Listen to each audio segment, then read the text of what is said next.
نقشہ ہے ملک شام کا نقشہ ہے، یہ ملک شام کا جدید نقشہ ہے اور یہ ملک شام کا جدید نقشہ ہے۔ ہمیں اس کیونکہ نبی کریم صلی اللہ علیہ وسلم کی احادیث مبارکہ اور قرآن پاک کی متعدد آیات اس کے بارے میں مذکور ہے، اس بنا پر ہمیں اس بارے میں بحث بھی کرنا ہے۔ اور نبی کریم صلی اللہ علیہ وسلم کے انتقال کے بعد یہاں پر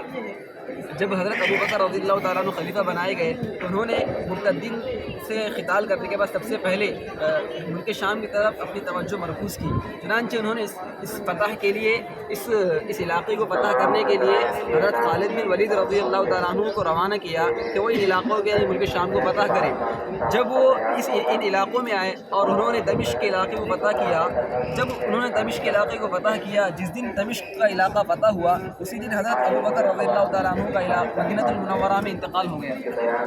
چنانچہ ان کے بعد حضرت عمر بن الخطاب رضی اللہ تعالیٰ عنہ خلیفہ بنائے گئے تو انہوں نے حضرت خالد بن ولید رضی اللہ تعالیٰ عنہ کو معزول کر کے ان کی جگہ پر حضرت ابو عبیدہ ابن الجراح رضی اللہ تعالیٰ عنہ کو خلیفہ بنایا۔ چنانچہ انہوں نے ان تمام علاقوں کو، حمص پر تو ایک معاہدہ ہو گیا تھا 1 سال کے لیے، لیکن حلب وغیرہ اور قنسرین کو فتح کرتے ہوئے ان علاقوں تک پہنچ گئے۔ اب ان علاقوں کے فتح کرنے کے بعد سوال یہ ہوا کہ آیا آگے ان علاقوں انطاکیہ اور ترکیہ کو فتح کرے یا پھر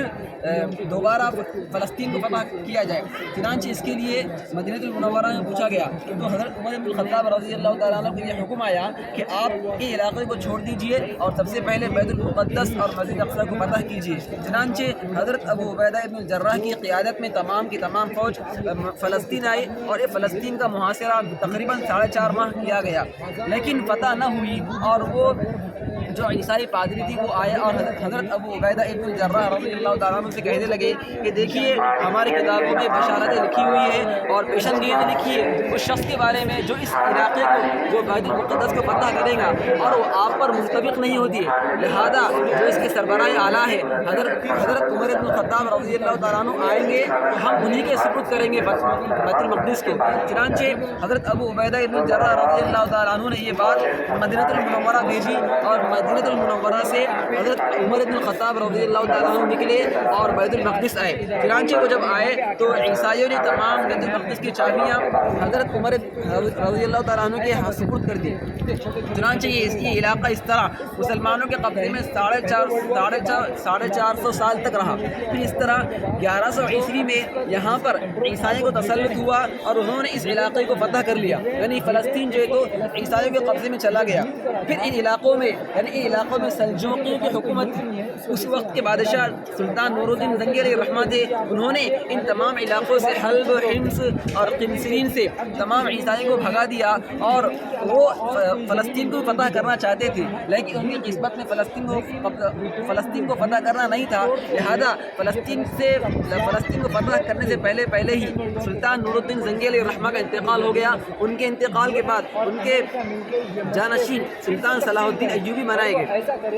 چنانچہ سلطان صلاح الدین ایوبی نے ان تمام علاقوں کو چھوڑ کر سب سے پہلے فلسطین کو اپنا مقصد اصلی بنایا اور مقصد اصلی بناتے ہوئے فلسطین پر قبضہ کر لیا اور وہاں پر متعدد لڑائیوں اور جنگوں کے بعد فلسطین اور بیت المقدس مسلمانوں کے قبضے میں آ گیا اور وہ فتح ہو گیا۔ پھر اس طرح یہ بیت المقدس اور